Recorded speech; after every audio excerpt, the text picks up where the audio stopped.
One of the common problems we see with some shooters is they put too much torque into their mount. What do we mean by torque?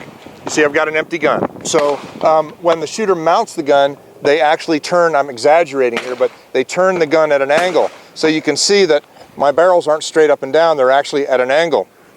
There's a couple of different things that cause this.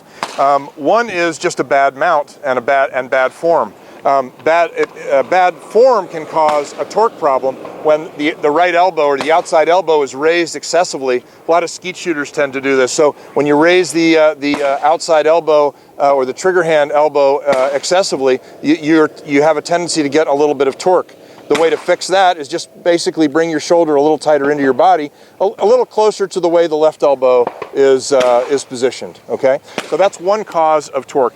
The other cause of torque can actually be palm swell. We see this a lot in big shooters, shooters that are say 6'3" to 6'5". They've got big hands and they actually need a little more meat in the palm swell.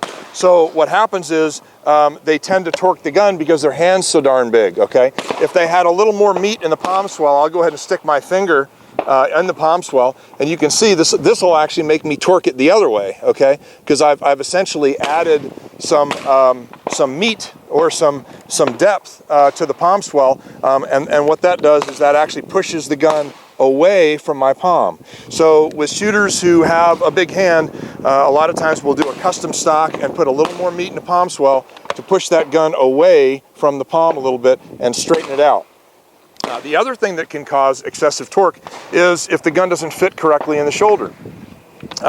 If a shooter turns, if a shooter needs a little more toe out, for example, and toe out is basically, this is the butt of the gun, heel, toe. So for larger shooters, shooters with, let's say bodybuilders or somebody with a large chest, they'll need a lot more toe out than the average shooter. If the shooter needs a lot more toe out, they'll have a tendency to push the back of the gun away. Even if their elbow placement and their elbow form is actually correct, they'll have a tendency to push it away from their chest, which can also cause the torque. So those are the three most common causes of torque. Usually your gun fitter and your nearest coach is probably the best solution to that problem.